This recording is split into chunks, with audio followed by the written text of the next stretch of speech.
হরে কৃষ্ণ। আমি গীতা পাঠ করতে করতে চলে এসেছি পঞ্চদশ অধ্যায় পুরুষোত্তম যোগ। আজ শুরু করব পুরুষোত্তম যোগ। সকল ভক্তিমতী মা ও ভক্তবৃন্দের কাছে আমার দণ্ডবত প্রণাম। আপনারা আমার এই গীতা পাঠ যদি আপনাদের বিন্দুমাত্র মনে আনন্দের সঞ্চার করে অবশ্যই আমাকে লাইক করে কমেন্টস করে আমাকে জানাবেন এবং আমার এই অমৃত গ্রন্থ চ্যানেলটিকে সাবস্ক্রাইব করে আমার পাশে থাকবেন, এইটুকুই আপনাদের কাছে আমার প্রার্থনা। আমি শুরু করছি পঞ্চদশ অধ্যায় পুরুষোত্তম যোগ। আজ 10ই ডিসেম্বর 2023 ও বাংলা 23শে অগ্রহায়ণ 1430। আমি পাঠ করছি শ্রীমদ্ ভগবদ গীতার পঞ্চদশ অধ্যায় পুরুষোত্তম যোগের শ্লোক 1। এই অডিওতে আমি পাঠ করব পুরুষোত্তম যোগের শ্লোক 1 ও 2।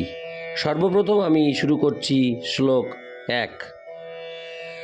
নারায়ণ হে নারায়ণ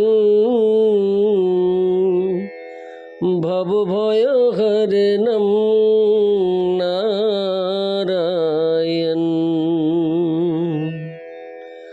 লক্ষ্মীকান্তম কমলনয়নম মঙ্গলচরণম নারায়ণ। হরে কৃষ্ণ। আমি শুরু করছি শ্লোক 1।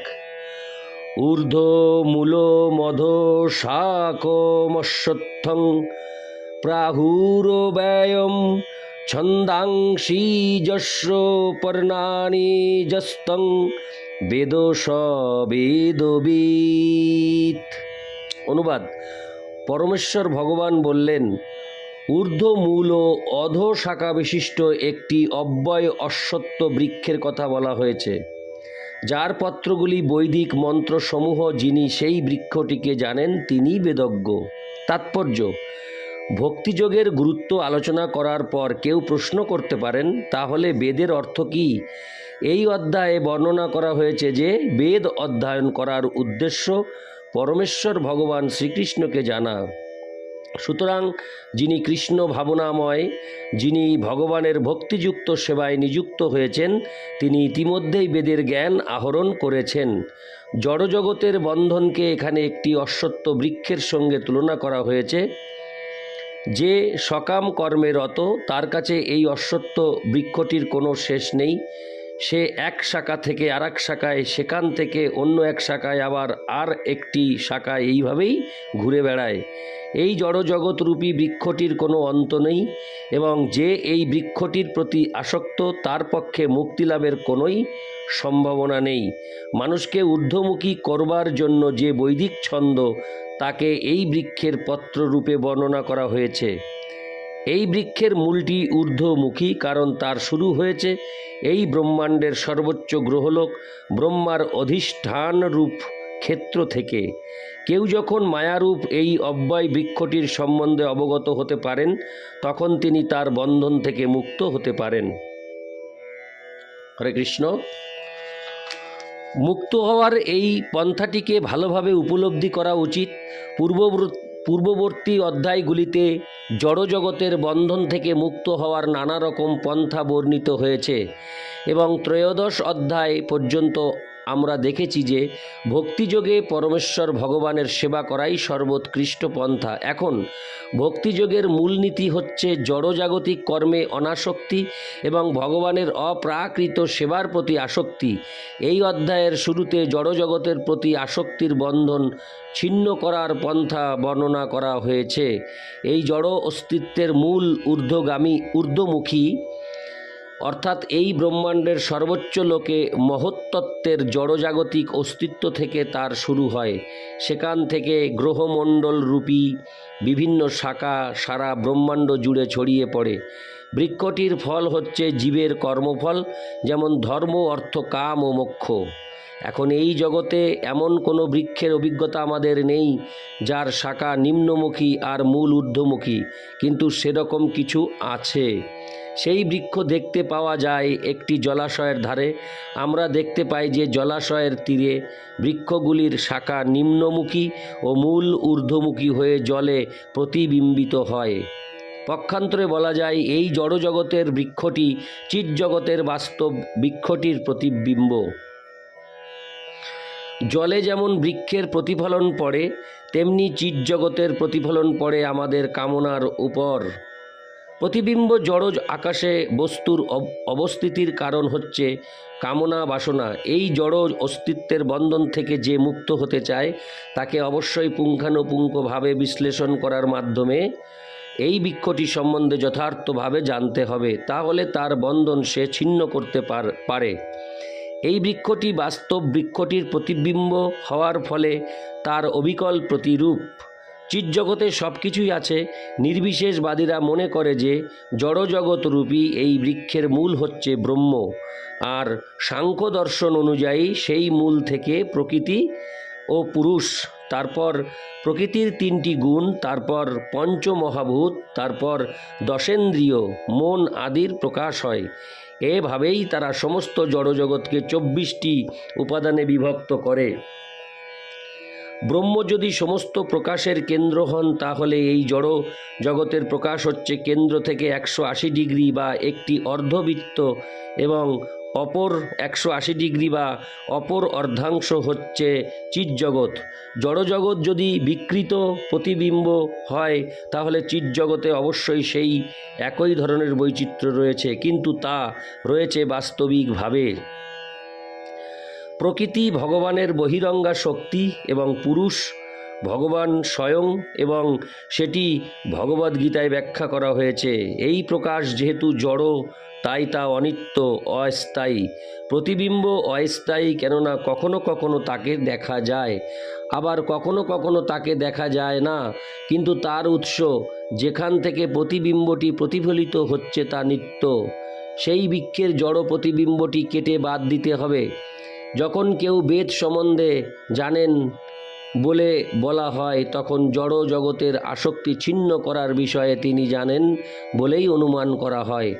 এই পন্থা যিনি জানেন তিনি যথার্থ বেদজ্ঞ। বেদের কর্মকাণ্ডের প্রতি যে আকৃষ্ট, বুঝতে হবে সে বৃক্ষটির সুন্দর সবুজ পত্রের প্রতি আকৃষ্ট। বেদের যথার্থ উদ্দেশ্য সম্বন্ধে সে অবগত নয়।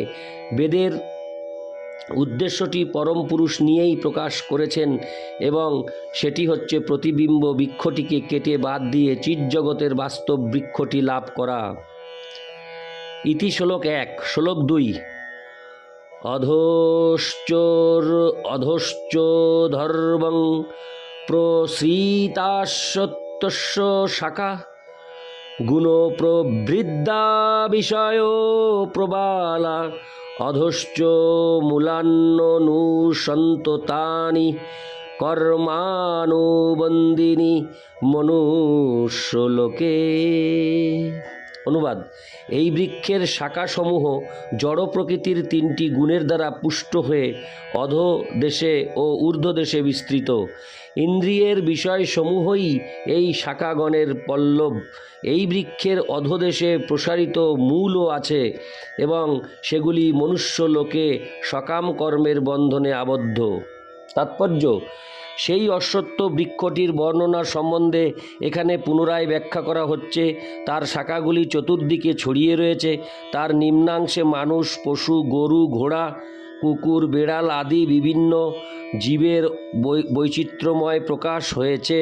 এরা অধোমুখী শাখাগুলিতে অবস্থিত, এবং ঊর্ধ্বমুখী শাখাগুলিতে রয়েছে দেবতা, গন্ধর্ব আদি উচ্চ প্রজাতির জীবসমূহ। বৃক্ষ যেমন জলের দ্বারা পুষ্ট হয়, তেমনি এই বৃক্ষটি পুষ্ট হয় জড় প্রকৃতির 3টি গুণের দ্বারা।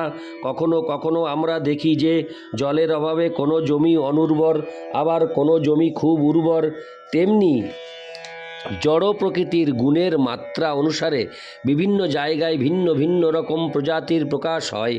সেই বৃক্ষের পল্লবগুলিকে ইন্দ্রিয়ের বিষয়সমূহ বলে বিবেচনা করা হয়ে থাকে। প্রকৃতির বিভিন্ন গুণের বিকাশের ফলে ভিন্ন ভিন্ন ইন্দ্রিয়ের বিকাশ হয় এবং ইন্দ্রিয়ের দ্বারা আমরা নানা রকম ইন্দ্রিয়ের বিষয় উপভোগ করি। চক্ষু, কর্ণ, নাসিকা আদি ইন্দ্রিয়গুলি শাখার অগ্রভাগ, যা বিভিন্ন ইন্দ্রিয় গ্রাহ্য বিষয়গুলি উপভোগের প্রতি আসক্ত। তার পল্লবগুলি শব্দ, রূপ, স্পর্শ আদি ইন্দ্রিয়ের বিষয় বা তন্মাত্র। তার শাখামূলগুলি নানা রকম সুখ ও দুঃখজাত আসক্তি ও বিরক্তি। সর্বদিকে বিস্তৃত গৌণ মূলগুলি থেকে পাপ ও পুণ্যকর্ম করার প্রবণতার উদয় হয়। মুখ্য মূলটি আসছে ব্রহ্মলোক থেকে এবং অন্যান্য মূলগুলি রয়েছে মনুষ্যলোকগুলিতে। উচ্চতর লোকে গিয়ে পুণ্যকর্মের ফলভোগ করার পর মানুষ আবার এই পৃথিবীতে ফিরে আসে এবং পুনরায় ফলাশ্রয়ী সকাম কর্মের মাধ্যমে উন্নীত হতে চায়। এই মনুষ্যলোককে জীবের কর্মক্ষেত্র রূপে বিবেচনা করা হয়। এই মনুষ্যলোককে জীবের কর্মক্ষেত্র রূপে বিবেচনা করা হয়। ইতি শ্লোক 2। আমি এই অডিওতে শ্রীমদ্ ভগবতের পঞ্চদশ অধ্যায় পুরুষোত্তম যোগের শ্লোক 1 ও 2 আলোচনা করলাম। নারায়ণ হে নারায়ণ, ভবভয় হরণম নারায়ণ,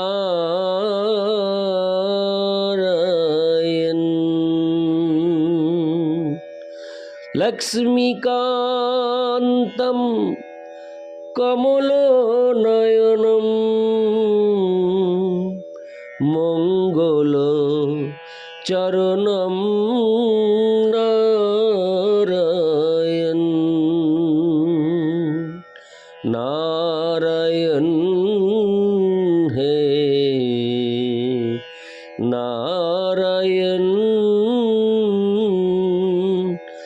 ভবভয় হরণম নারায়ণ।